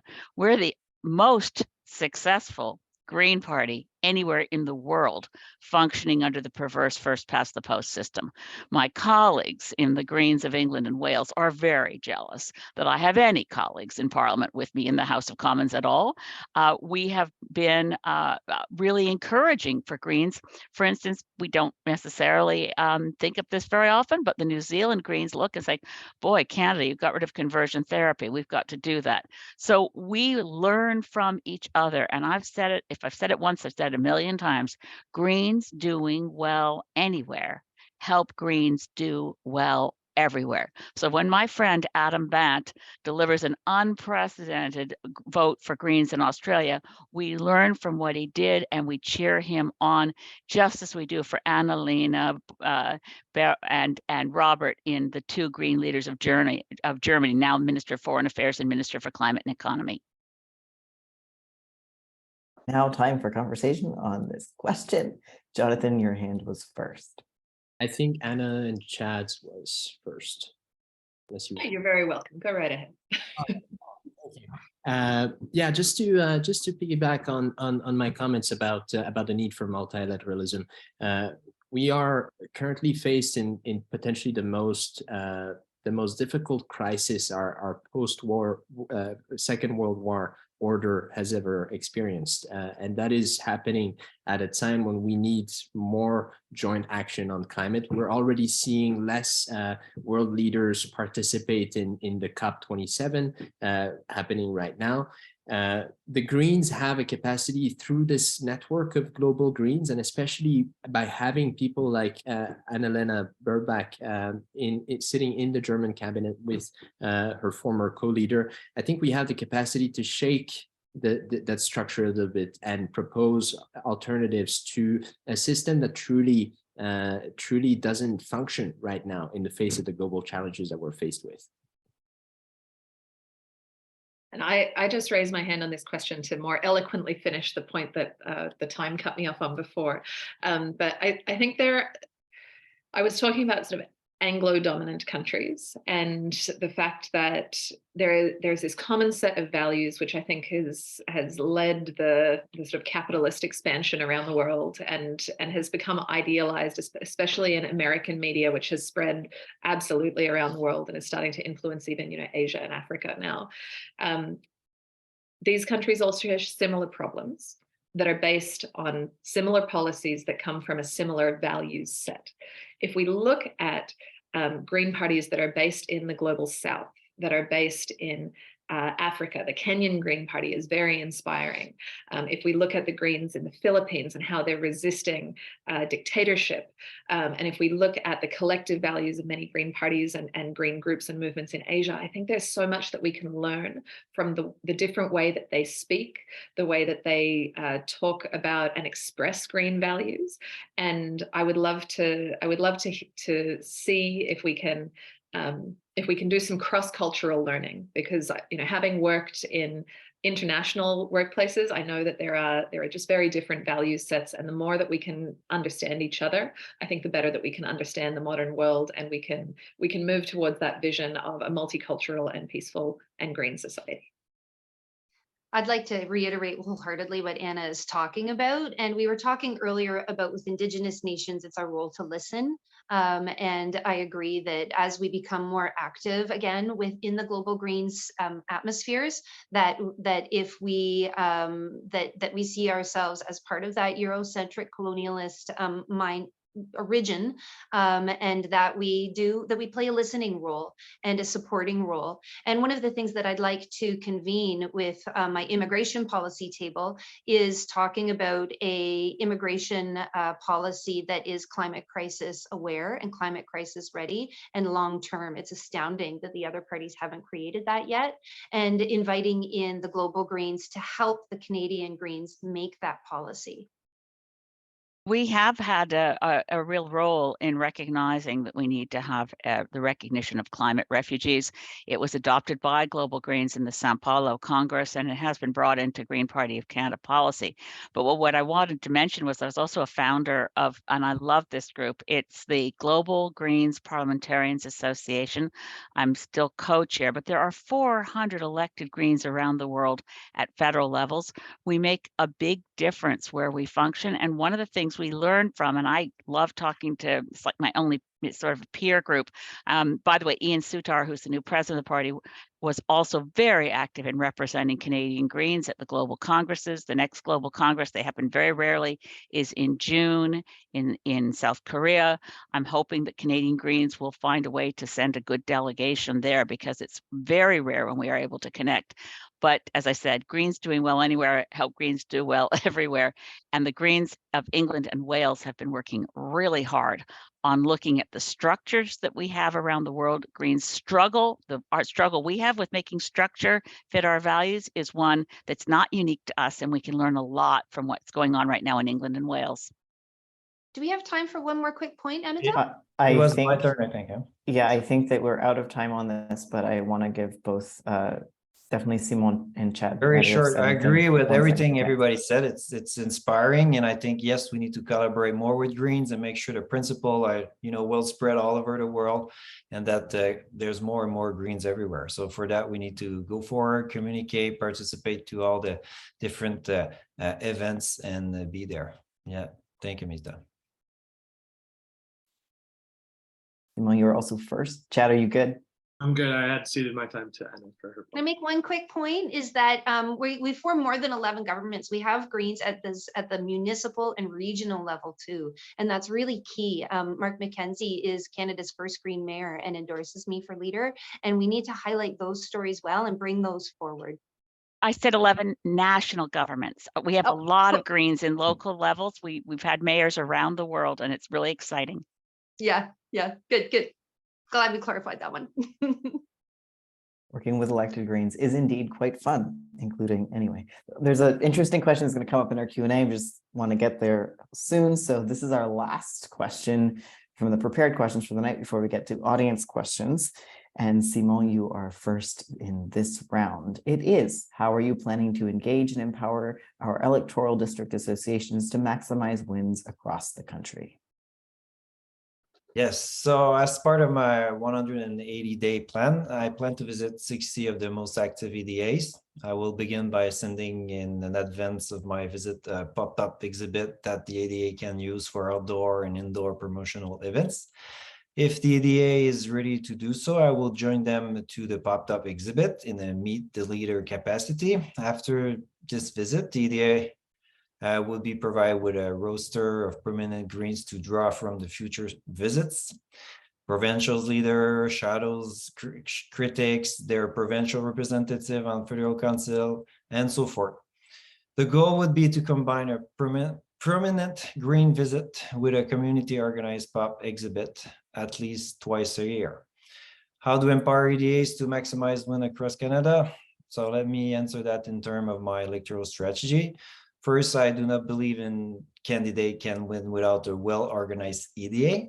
At the same time, I do not believe that any EDA can elect a Green candidate who is not well connected to and well respected in the local community. I want to put an end to the perverse practice of the party overriding the choice of local EDAs in the selection of their local candidate. The final element here is the connection of the local candidate to the leader. I'm a people person. I will develop a personal connection with every candidate. That is right. With all the 330 candidates we will field in 2025, I'll realize how serious a time commitment this will be. But for me, it is a real priority. Thank you. Sarah, you're next. Oh, yeah, so sorry. We have EDA and revitalization from 2021 that did an audit of the EDAs, and things have gotten, of course, a little bit worse since then. But we do have some electoral district associations that are not only going strong, but are surging. And again, it's bringing back their success is based on fun, that they get together, they have fun events, they go to community events, they're active in their communities in between elections. And it's valuing that volunteer base. As Simon said, it's that volunteer base that wins elections. They've chosen their candidate, they love their candidate, and they are willing to knock on doors all night and all day to support that candidate and help them get elected. Elizabeth knows this, Mike Morris knows this, any party that is successful knows this, but we unlearn that lesson because we stomp on our volunteers. Election postmortem after election postmortem says the same thing. A lot of our electoral district associations are skeleton crews. They're barely getting their paperwork done. They're lucky if they have a general meeting. And it's my job as leader to take a vested interest in helping them with their candidate search, helping them connect with the EDAs in their region to help cooperate at the regional level. And that's something that we've seen. We were talking about it back in 2005 when I joined, and then it seemed to disappear. But it's that regional level organization of EDAs, of those volunteers that are keeping those executive positions open, that is a key to success. And so it's my job to take a vested interest in that process. And then, of course, we have a large number of ridings that do not have an electoral district association. And yes, so we need to have tiered response to those three different types of realities. Those will probably be paper candidates, but we have a wealth of green candidates to draw from, and those need to be placed early so that they can be more than paper candidates and take a vested interest early on in the issues and the people in that riding that they hope to represent. Am I next? Cool. I will agree with Sarah on one point, is that we need to have EDAs all over, right? And we need to make sure that they have the resources. And one thing that I did when I became the CEO of my local EDA is to build a board procedure document to make it clear for other volunteers and members at large what the responsibilities are and what the commitment is when they want to join an EDA, and show my local EDA how to what to do in between elections, and that one of those things was being involved in the community. I completely agree also on the point of having regional associations. Quebec is lucky and unique in the Green Party of Canada of having the AQPVC, which regroups the 38 active EDAs in Quebec. So what we need to do to give our EDAs the best shot at running strong campaigns and running campaigns that can win is giving them the knowledge and capacity to run those strong campaigns in their localities and in their ridings. Anna and I have been able to have success in our electoral, in our elections that we ran in, because we came to politics with campaign knowledge that we gained in our professional lives. We want to give, through the Green Leaders Network, that opportunity to our EDAs, to our members, and to our candidates. And I'll agree with one more thing that Sarah said, giving Sarah some credit. We do need to choose our members and our candidates, well in advance. And Anna and I have committed to allowing EDAs to select their candidates at least 1 to 2 years before an election, so those candidates can become a known entity in their ridings, so they can get to door knocking well early on, and have a chance of running those strong campaigns alongside their well-equipped, knowledgeable, and seasoned EDAs. And that seasoning comes from our Green Leaders Network, in showing them the campaign skills and strategies that they can use and apply in their local riding as they see fit, because there's no one size fits all when it comes to campaigning across Canada. Well, I'll have to agree with Chad and Sarah, and with Simon as well. I mean, lots of good points out here. We do need EDAs all over the country, and we need to build them. And there's a number of places where that work will demand more time. And the best people who can do that and help accompany the building of EDAs in those areas are other EDAs from the same area. Hence, the need to have these regional wings, the same way that the Quebec wing is powerful. We need to have an Alberta, BC, prairies, and potentially a northern a wing that will, and the Maritimes, of course, and not to forget our friends out there who can exchange good practices. Discussing with EDA leaders in Kitchener, Waterloo, in Guelph, in Elizabeth's riding, but also in places like Sea to Sky Country, there are so many good practices. They need to be exchanged. I understand that this process already happens. That needs to be strengthened and communicated more broadly with the membership by whoever will become the next leaders of the party. We also need training, but I just want to take a step back and say that we also need to have a central party with good representatives that can empower and inspire people, right? Because we can have the most amazing EDAs and we can have the most amazing candidates, but we know how Canadians vote, and they're not voting in the way that they should potentially. I think most people would prefer to vote for their representatives directly, the way they have with Mike and Elizabeth and so many other good MPs that we do have, but most Canadians don't follow politics enough to notice even who their local candidates are. So they are, sadly enough, going for the leader. And so it's important to have a strong leader. We saw that wasn't working too well in 2021, so we need to reverse that. I'll leave it there for now, but I'll continue in the discussion. Yeah, just jump in. I've come to, my EDA is one of the strongest ones in the country, and I'm very, very, very grateful. I'm not taking credit for that I'm an MP because of the strong volunteers in the EDA of Saanich Gulf Islands. And at about 2015, the EDA executive decided there's got to be a way that we can share more of what we've learned and how we operate in Saanich Gulf Islands. So my volunteers started up something called EDA 2.0. A lot of you will know of it. And we wanted to try to share that information because the structure of the party didn't really let EDAs talk to each other. And we really wanted to create that opportunity. There's a lot of discussion that we could talk about how the reaction to EDA 2.0, but the point of it was to empower EDAs and share information across the country.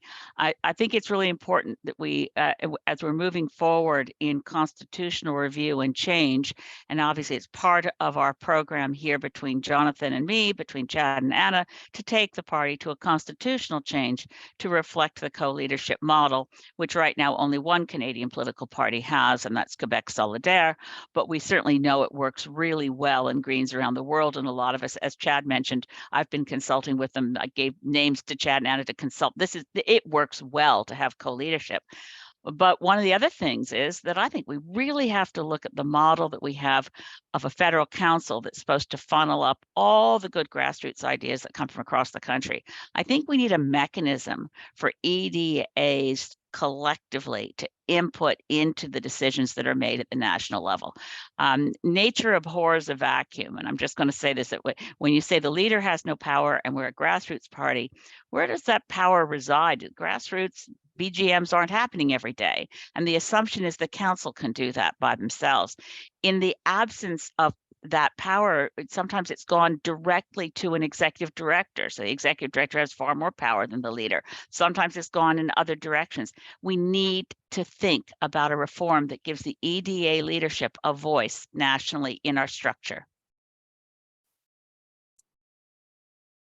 I think I'm next. I agree. I think we do need to look at the composition of council, and we need to make sure that provincial representatives on council are also accountable to the members who elect them onto this representative body of the whole party. So constitutional review is something that we're very, very interested in looking at. I want to expand a little on the concept of the Green Leaders Network, which Chad and I are proposing. This is very much inspired by training that both of us have received in our professional careers to date. The concept of this green university is not just to turn up and see like, okay, here's your tip sheet and here's a webinar, absorb it as an individual, and then good luck, you're on your own. It's about asking each district association who wishes to participate to put forward a team of 3 or 4 people, including at least one youth representative. And they'll come into that learning space and they'll learn together. And they'll be given challenges that encourage them to stretch their wings into their zone of discomfort so that they're at their learning edges. And they'll be given assignments and tasks to complete on the ground in ways that are adapted to their local community that give them campaigning experience. There are many district associations in the Green Party who I suspect have never raised more than $10,000 in 1 year. There's a lot of district associations that just raise $1,000 or $2,000, and they might use it to buy snacks at an event. But we need to encourage people to really stretch their wings and to try to aim higher. And so that's what this school is going to do. It's going to encourage people to aim higher, encourage them to learn together, to make mistakes, to learn from those mistakes, and ultimately to succeed. And it's also going to build relationships really strongly across district associations so that we develop strong relationships. I'm sure that many of us still have best friend relationships with the people that we went to university or to high school or to college with. That's the sort of long-term relationship we want to build within the Green Network across the country. For the conversation time for this question, since it is our last one, what I would like to do is we will go in hand order and we'll give everybody a strict minute to add comments to this and then conclude before we get to Q&A so we can get to as much Q&A as possible.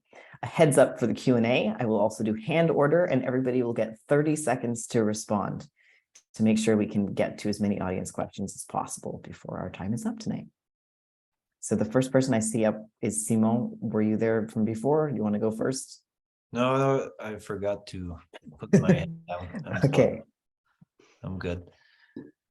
Perfect. So I'll just jump in. I want to expand on something that Anna touched on before, and it speaks to the relevance of EDAs. I think there's a question of what within EDAs, of what they can do between elections. But I think there's also a question of how they can be relevant on a more regular basis. And Anna touched on it earlier, and I thought she was going to say it, is that we need to make sure that our federal council and the provincial representatives are doing the work of consulting with the EDAs in their region before they take decisions on a given topic. We need to include EDAs in the process. We need to encourage EDAs to include their members at large in the process and really grow that level of engagement. We also need to open up our federal council's committees to members at large and members of EDA, so they can be a part of that process and a part of the decision-making process at the very top of our decision-making structures. And I think that's how we increase participation. That's how we increase transparency in our party.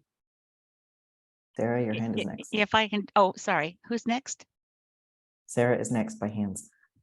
We have regional level organizations in Kitchener-Waterloo, the London Greens, the North Montreal Greens, of course, in PEI. And I've been a grassroots participant in that volunteers started EDA 2.0 Google group, and I was a key organizer in the Constitutional Working Group.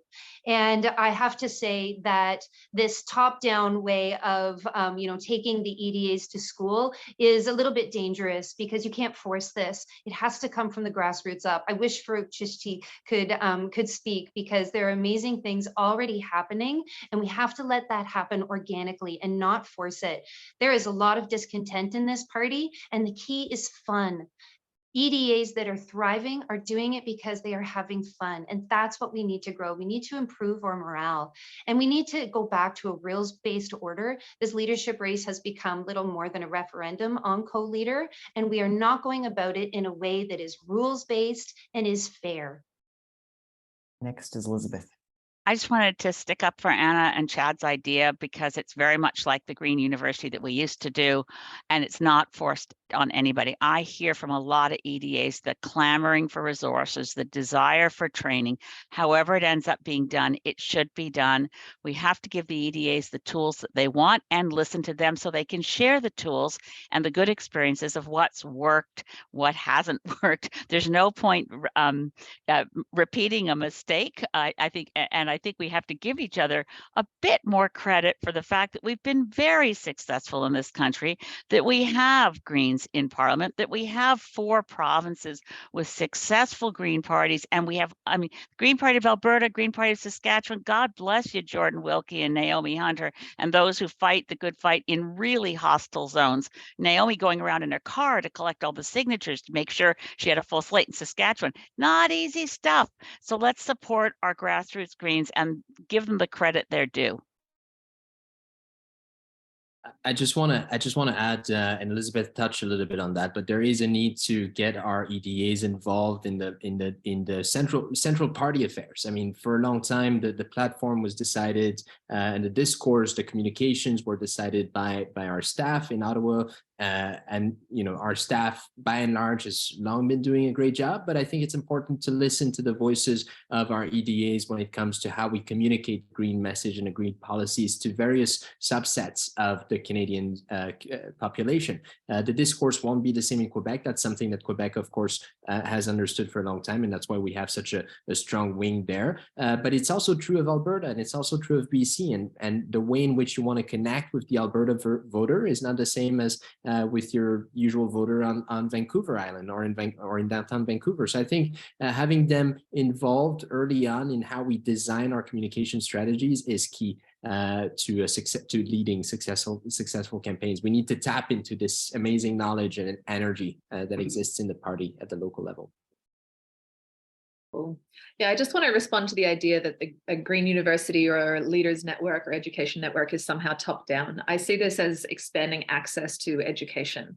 And when I have done my organizing and leadership professional training, it was part of the International Volunteering Lab at Greenpeace International. And there were 400 professional community organizers and mobilizers around the world. The field of community organizing is actually a professional area that it has been long researched and practiced by academics and activists around the world. And the Green Party is made up of, artists and scientists and teachers and, people from all different professions. But when we give people who have different professional experiences access to this new area, which is citizen engagement and community organizing and mobilizing, and they look at the deep research and the deep practices that have been done over generations, they empower themselves. So My turn. So I agree with Jonathan. Like, we need to respect the difference from different regions of Canada and talk to the people, listen to them, and adapt also like to their reality, their way of seeing life, and the culture of the region. And I don't see I think the idea of like creating like a leadership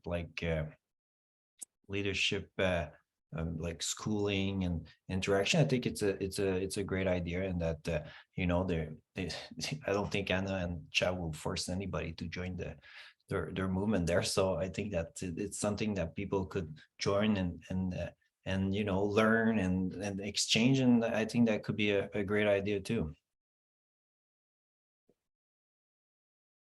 I'm not sure if there's any more time on this section. No, Amita, thank We're way over, actually. I think it's because we forgot that I was going to be talking randomly, so here I am going on. So let's get to the audience questions. We have a lot of them I want to make through, so giving everyone 30 seconds is to try to just get to as many as possible, but I want to let everyone know who doesn't get their question answered tonight that they are in a doc for people to see, but also please reach out to the candidates, because I'm sure they will be happy to give you much longer answers than you did be able to give you tonight. So on that, we will actually go in this also on hand order. And I will just tell you who's next, and each get 30 seconds. The first question that I'm going to ask was originally actually only intended for Chad and Simon to ask how closely you are tied to the Quebec Greens. But I want to make this to all of you about your connections to provincial Greens in two ways. How are you connected to your own province's Greens? And then also, how are you connected to provincial Greens across the country? How do you see that going? 30 seconds. All right, Simon, your hands up first. Okay, good question. I don't connect with the Alex Tyrrell position. He didn't connect with a lot of people at the last election, and either in Quebec. It was pretty disastrous. So we're looking, he's still a leader. We'll see what, I'll try to keep an open mind and find some common ground, but it's pretty difficult. Like he marginalized himself a lot. And to connect with all the other Greens, I think we need to keep doing it and connect with all the Greens of Canada. Yes. Chad, I think it's your Yeah, the two. my go. Yeah, so I'm very connected with the Quebec Greens. I've been mobilizing with the Quebec wing for a number of years now. I ran as a candidate in 2018 with the Quebec Green Party. I know Alex very well. Unfortunately, and I'll be completely honest, we don't have the best relationship, but the fact is I've been able to grow the Green movement in Quebec despite Alex. And I plan on continuing to do that inside my EDA within the Quebec wing. Many EDAs in Quebec already turn to my current EDA for help and assistance in growing their capacity. And so I will continue to do that work. Cool.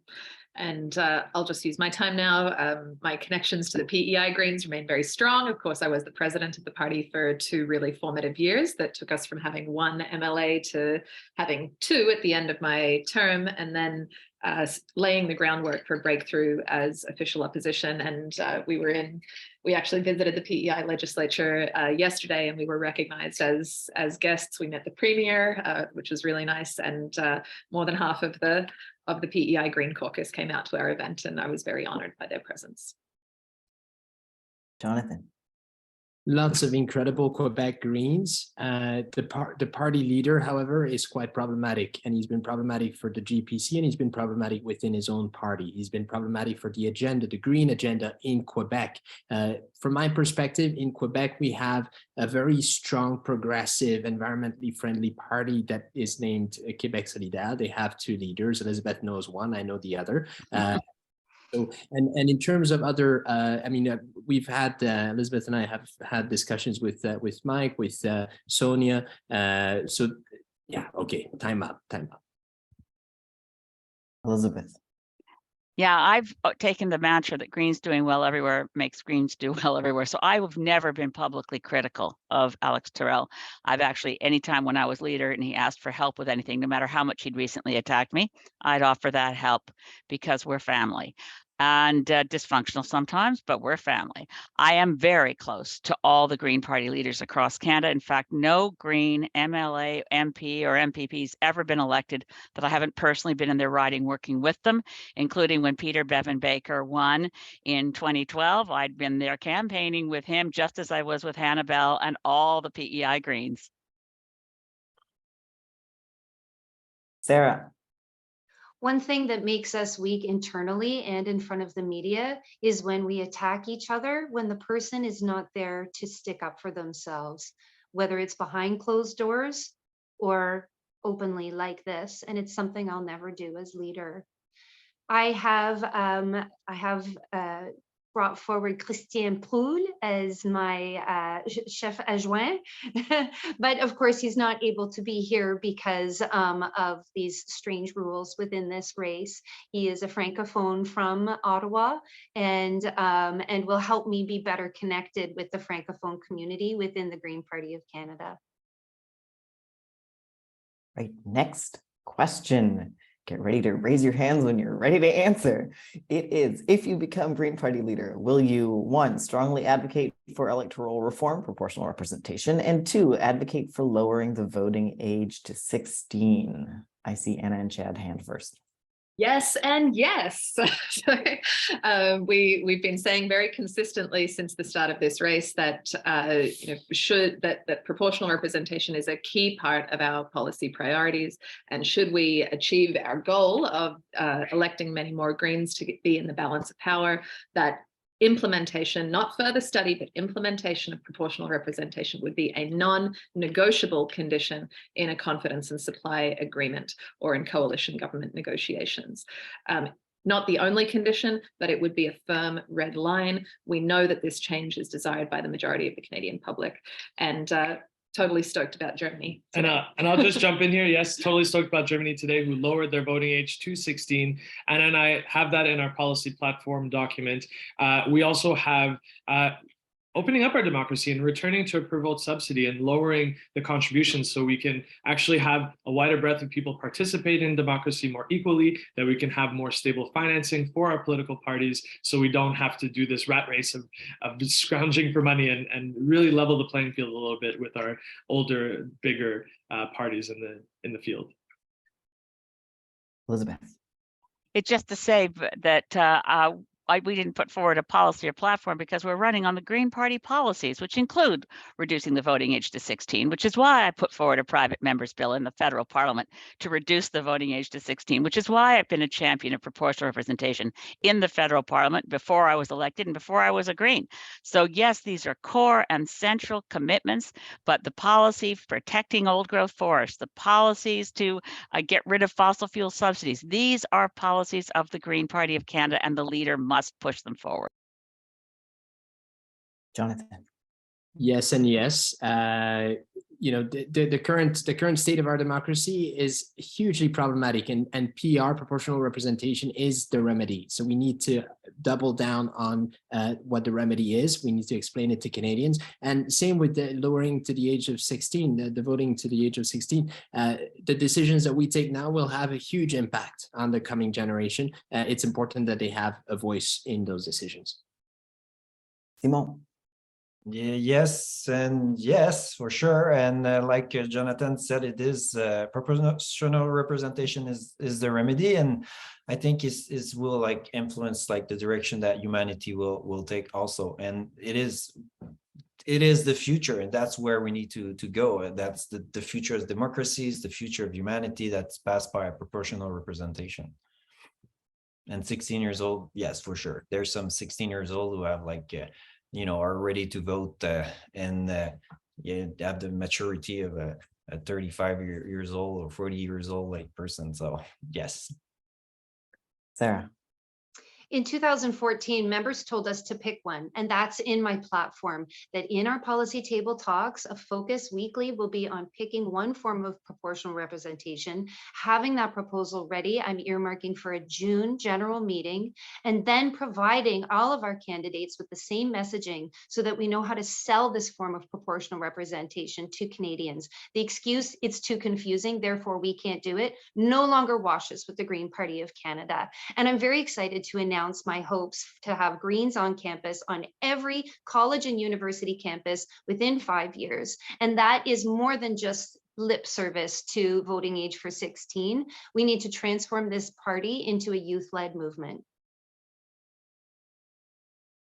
On to the next question. If you have comments, type them into the chat. I can't. Can someone fix the chat so that candidates can communicate with everyone on the call? Because I think Anna and I are bursting at the seams to say we picked one and it's mixed member proportional. Okay. No, Remember, actually, we 2016 haven't. special- I have the policy book right here. I don't know Okay, what page you're so- The referring policy to. book wasn't updated. You have to check the minutes of the 2016 general meeting. And the fact that our policy book isn't updated is a governance It's a challenge. serious Okay. problem. Next question. I love it when you get into discussion. We have 2 minutes left, so this is going to be the last one, and then I'm going to close. Do you see municipal office as a way to build the grassroots support that will translate into increased support for senior levels of government, provincial and federal? And as leader, will you advocate for the party to encourage and provide support to Greens in running for municipal office, mayor, council, and school board? Again, I see Anna and Chad's hand first. Yes, 100%. And part of the Green University concept is that it gives you transferable skills that you can apply at any level of government. We just had our Charlottetown municipal election just this week, and one of the Green candidates, even though we don't have political parties at the municipal level, she is a strong Green. She came within 90 votes of winning a seat on council. There were not enough Green progressives running. We need to encourage it. There's been great progress in Ontario on exactly this strategy. And I'll say that, you know, I have practice experience helping Greens at the local level win elections. Our Green Party in Montreal is Projet Montréal, and I'm happy to say that over 2 elections, I helped them grow their capacity and become the government, which they've been for the past 2 terms. So super proud about that, and we absolutely should do that as the federal party. Jonathan. Yeah, absolutely. I mean, the work that the Vancouver Greens are doing, just as a way of example, is incredible, and that needs to continue. We need to support our Green parties in the various cities, and where there are none to be found, we need to encourage Green members to found them, to start them. It's so crucial that the federal government supports and provides more support for the cities and municipalities throughout this country. They are on the front lines of climate change and climate adaptation, and they will need more resources. We will be pushing that message forward in Ottawa and in every potential. Yeah, okay. Simon. Yes, green principle needs to be spread, and for that you need more Greens everywhere in all governments. So municipal, school board, federal, provincial, everywhere. I think everybody that's interested in the green principles is like, you need to be helped and support. Sarah. Not to curb our enthusiasm, but we, again, bringing it back to rules-based order, I seem to be doing that a lot during this race lately, is that we have to be very careful, because different provinces and territories have different rules around electioneering at the municipal level under a explicit political banner. So yes, we need to do that, but we need to do it carefully in a way that respects the laws of the different regions within this nation. I believe, Elizabeth, you haven't spoken on this yet. Yeah, I haven't. I just wanted to say that it's very unusual when a municipality allows a party banner.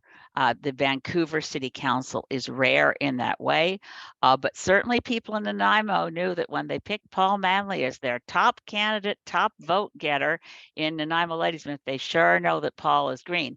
But that is one of those ridings where you just don't, one of those communities rather, you don't get to say, I'm a Green Party candidate. But getting people elected who've been former Green candidates provincially and federally is important at the municipal level. All right, and at 1 minute over time, thank you everyone for rushing into the end zone a little in a more hurried fashion than probably we should be. I want to thank all of you for participating, our timekeepers, our hosts, or everyone who's behind the scenes on making sure this would happen, and everyone who came tonight. Of course, notes are, there are a couple more events that everyone should pay attention to. Tomorrow evening is the official French language debate, so be sure to tune into that. Voting begins on the 12th and ends on the 19th, so very soon. Watch for your ballots. Make sure that you get ballots. And last but not least, there will be one final town hall next week on November the 15th. So please, please, please bring your questions to that if you have not had them answered, Here, I'm trying to speed up too much to end this. And make sure you reach out to your candidates for anything that you also would like to hear about. Candidates, let's all put ourselves off mute and say hooray for Amita Kuttner. Yes. Thank you. Yay! Bravo. And Farouk, so thank you. Yes, I was going to say, don't just cheer for me, cheer for Farouk, cheer for Brian, Farouk. cheer for Yes, Bridget. all the team. Thank you. And Brian, Quadra. as timekeeper, thank you so much for hosting us all tonight. And thank you, Amita, for the incredible work you've been doing as interim leader during this last year. It's been heavy and you've held it so well. Agreed. Good night, everyone. Night.